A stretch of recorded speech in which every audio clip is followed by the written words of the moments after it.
Welcome to Living Chassidus. Together, let's live the Chassidus we learn.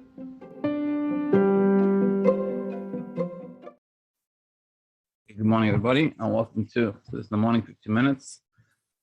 Hopefully, change your life. Bosi Legani, first man with the Rebbe. This year is sponsored by Shira, Weissport, for Fush Lema for Chaim Ben Rose and Avram Ben Malka. How much are Fush Lema? Everything that we need. Okay, so we're discussing a different. We said the idea, the Kol Shvin Chavivin, the fact that we're the seventh and we're cherished, and we're our job to be the ones who bring Mashiach through our Avodah, to the rebbeim, together with that, gave us the ability to bring Mashiach, and they, not just they push us to do it, but they also did it themselves. And the reason why we know about it is to make us realize that it's possible for us to do the same thing. So we started talking about the Alter Rebbe's story, and when the Alter Rebbe was in the middle of davening Yom Kippur, and he sensed that there was a lady, a new mother. She gave birth, and there's no one around in town, and so he went to go cut some wood, make us some soup on Yom Kippur. So the explanation is it's not just the fact that the Alter Rebbe himself when he went to do it, but it's the fact that he sensed it, that even on the highest spiritual levels that he reached on Yom Kippur, you could imagine an Alter Rebbe Yom Kippur, Im Kol Zeh, together with that, he was sensitive to what's going on around him. So that's the first story, and it's interesting that he picks ahavas yisroel, meaning the rebbeim also did mivtzayim, and they did a lot of things. Everything they asked us, the Rebbe did this Rambam, but the example the Rebbe is giving is about ahavas yisroel. Ahavas yisroel is very fundamental to everything, because it's sort of, in a certain sense, it's the crux of everything. If you have ahavas yisroel for someone, then you'll do everything for them. Yes, that's the Alter Rebbe. So now, the story of the Rebbe, of the Middle Rebbe, shenichnas elav echad. Elav lichidus v'seidin al inyanim sha'avrechim v'seidin aleim. So he was a guy who's newly married and is complaining to the Middle Rebbe about, as the Rebbe says, about what newly young men complain about. The Gila Adma Imtzai es Zrein, and the Middle Rebbe revealed his forearm. So he went on this and he showed him his arm. He said to him, "Haloit here, look at my forearm. Shetzafad, Oiri al Atzmi, and my skin clings to my bones." Meaning he was physically suffering because of the effects of the problems of these chassidim were physically affecting him. And he said, "This is all from the sins of your youth." Meaning, we're not even talking about what we're talking about now. We're talking about when you were a little kid and the stuff that you did, and this is what an effect it had on me. So it shows how much ahavas yisroel he had. He was so connected to his chassidim that they had effects on him. Asher move on. I'm sorry. Now we understand how great the Middle Rebbe was. As great as he was, and how wondrous, and you learn that Chassidus is deep and it's profound. He was so to speak, up in Shemayim, and he was totally, for him, was totally not. He had no relationship to such issues that this guy was talking about. But nevertheless, he was so connected to his Chassidim, even though in reality, where he was holding, where the Chassidim were holding, the son of them, for sure, were totally, from one extreme to the next, are totally, apart from each other. Nevertheless, he was so connected, that he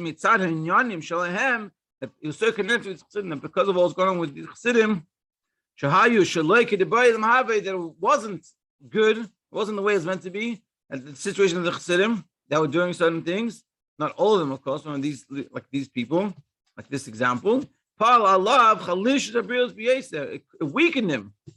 Imagine how connected. It says you should have ahavas yisroel that should pain you, someone else's pain. What happens when someone else's something happens?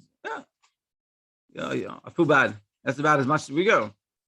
Or some of us, maybe I'm over judgmental, but what we're saying is it should affect us to such an extent that it should cause us bodily pain. When you see someone else, man, you imagine for yourself. I do this sometimes. Like when you see something, you hear someone going through something. So you say to yourself, let me picture myself in that situation. Like let me really feel the pain. It's like I had someone was sick, and so I came and I helped, whatever. And they were like, oh, and they couldn't. It was having to stand. I was dizzy, and I always felt like I wanted to puke, and it was really bad. And then 2 weeks ago, and I was very like active and like let's try to help them. And I was not sensitive, but I didn't feel that pain. I was trying to work on fixing it. And then I got sick a little bit. Baruch Hashem was very short, and I also felt the same sort of symptoms. And I was like, wow, now I know what it felt like. And I realized that like when they were feeling that way, I should have been feeling this way. Now, the mitzvah Rebbe is automatically so connected he feels it. When someone else something's going on, it's affecting him. For us, not necessarily all automatically affects us, but we should try to work on that sensitivity of obviously so to like really feel that way and to think about it in that sense. Like what are they going through? Really, really feel that pain. As a friend of mine says, he says, you should know a person's mother's name, meaning that you're done for them. You connect to them, and you know what's going on in their lives, and you're so connected. And this is obviously, this all was happening. This is what was where he was connected. He was so connected that even the sins when they were kids, it was affecting him. To the extent that his skin shriveled and clung to his bones. He was physically unwell because of this. That's the story of mitzvah. Now the Tzemach Tzedek. Mikved Admas Tzemach Tzedek, and the story of the Tzemach Tzedek. He went before davening. Famous story. Little voice. Yimilas Chesed, a leish pasha to go and to lend money to a simple person. Shahaya negeh loy b'vanasasi. What happened? A guy came. He was walking to shul the Tzemach Tzedek, and a guy came and he said, "It's market day. Can I borrow some money? I can buy some stuff. I can buy and sell and make some money for my family." So he said, "Come to me after davening." And as he was going, he realized, he's like, 1 second. When I finish davening, it's going to be later. This is sort of what we were talking about before. When I finish davening, it's going to be later in the day. And then what's the guy going to buy? By the time I give him the money, it's too late. And he's going to miss out on all these opportunities to make the money. So he went back home and he got the money and he gave it to him. He was being stunted to someone else. He's davening, and you can imagine before he davened where he was holding, where his mind was thinking. Connecting to Hashem, what does that mean? But when he hears an issue with another person, that's where he went and focused himself. Yeah. Oh, Mikved, that's starting. Now the story of Marash. Mikved, Adma Marash, the story of Marash. Japam, Nasa Biyichud. One time he traveled from Mikur Harris, from a healing spa in Paris to Paris. Benivgash Sham im Avrech Echad. So the story goes that he went and the Chassidim came with him, and he went to some hotel, fancy hotel in Paris, which had like a casino, and he asked them I want the most fanciest room, the one that's like on the floor of the casino. And the Chassidim were all like, what is going on with the Rebbe? And imagine going to I'm going to Vegas and I want the fanciest room in the fanciest hotel. In these rooms, it's $20,000 a night. And he went there, and they're going to explain the story. So that's what happened. So he was going there. So he went and he come to meet a young man. He comes into you can imagine this. He comes into the casino room, casino floor. If anyone's been to a casino, it's you can imagine what it's like. So he comes to this guy, and this guy's playing cards and drinking wine. So he said to this guy, he says, "Younger man," he says, "Young man, yain nesach is metamtem hamoich v'alev." Forbidden wine, it generally stupefies the mind and heart. Metamtem, it's metame, the mind and the heart. Zayayid, be a Jew, be a practicing Jew. So imagine this guy's at a casino, and this holy rabbi comes to him, And clearly, the fact that he's in the casino in those days, it wasn't that he was Siddur Shabbat, Mizbein Alikus. He was sitting there doing things that he shouldn't be doing. Suddenly, the Rebbe comes to him and he's like, sees this rabbi, and he comes and he tells him this. Imagine what a shock to the system that was. So what happened? And the Rebbe left back to his room on his fancy floor. So this young man, he went back to the Bosi, and he couldn't rest. He couldn't rest himself until he came back to the casino. And he went to the Rebbe Marash. He found out where he was. And he sat down and talked to him, and the Rebbe Marash brought him back to Tshuva. Now, it came out of this guy, a very frum family, Yer Shemayim. He really changed this guy's life in the future, in the course of his life. Asher Yadua, that is known. Now, to appreciate the story, besides the fact where Rebbe Marash went, the time of the Rebbe Marash is so precious. Even his saying of Chassidus was short. He said, comparison to Mitzvah was hours, Rebbe Marash was very short. Everything was very quick by him because his time was very precious. And knowing those times, already by 8 o'clock, already after davening. Now, it doesn't mean that he davened, like without kavana. He had all the kavana, he did everything that he did, and he finished by 8. You can imagine how precious his time was. And the Bechal is nevertheless Nasa Nesir on this long trip. V'shaha Sham Meshech Zman, and he stayed there for a long time. Yisroel Avrech for this young man. So you could appreciate the ahavas yisroel that this it pushed him in the first never that it took him, that he sacrificed his life, everything he was doing, and his health spot that he was at to help this guy. What ahavas yisroel that was. And also we'll do the end from the Rebbe Marashab. That the Tchilas Nesiusay, in the beginning of his Nesius, Asher Grazu Az Gezeira Chadasha, Ahaya Tzarich L'Nisaya Al Davar Zeh LeMoskva, had a Gezeira decree against the Jewish people. And in order, he went to Moscow, to the capital, to try to fix it. Amar Lo Ya'achiv, and his brother Gadol, Arazah Nishasayim, Razah went, said to him, Hazman Yakar Etzlecha, your time is very precious. Because you're very precious, your time. He didn't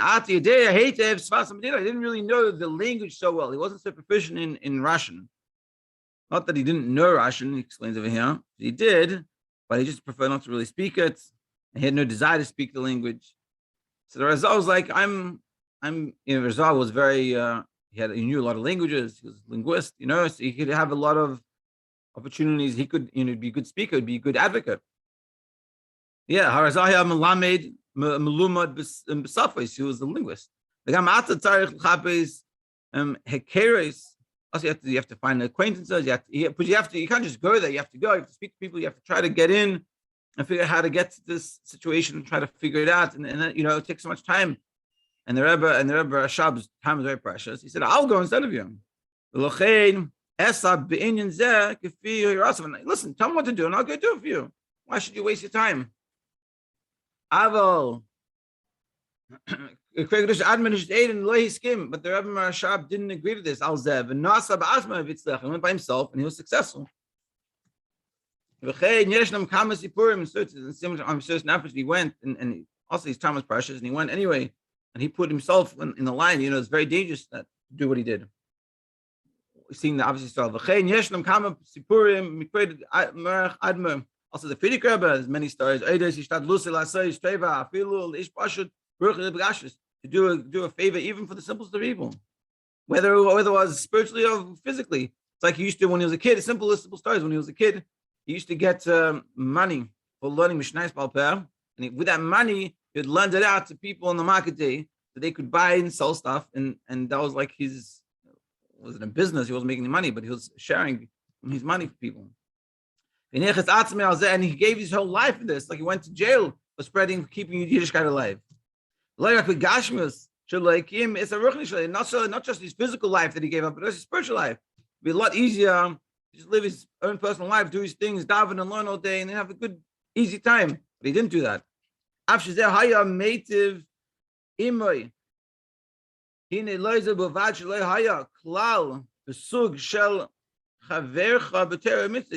the people that weren't even shaykh to his level, not in Torah and mitzvahs, and he's so kind to them. There were in no comparison to him, and nevertheless he had mysterious nefesh for them, obviously Yisroel. And so we're seeing it. So what we're talking about is obviously Yisroel. And the Rebbe is saying that now with the Derashir, we're going to bring Mashiach. And one of the main points we're going to have to do, and really the crux of everything, is obviously Yisroel. Because of the obviously Yisroel, everything else comes from it. And this obviously Yisroel that we have, we see the rebbeim had it, and they had mysterious nefesh obviously Yisroel. And so too with us. And how you see the chassidim and the shluchim, and they went out, especially in the early years. And everywhere they go to these far-flung places, and it's mysterious nefesh they have for help another yid. And also for us, we should realize the ability that we have to have mysterious, to have obviously Yisroel, and obviously Yisroel also starts with ourselves, and have obviously Yisroel for people around us, and checking on people, see how they're doing, smile at people, think about someone every day. Make sure you're keeping in touch with your friends. It's a very important thing for yourself and for them. To be continued tomorrow, Monday. Have a great Shabbos.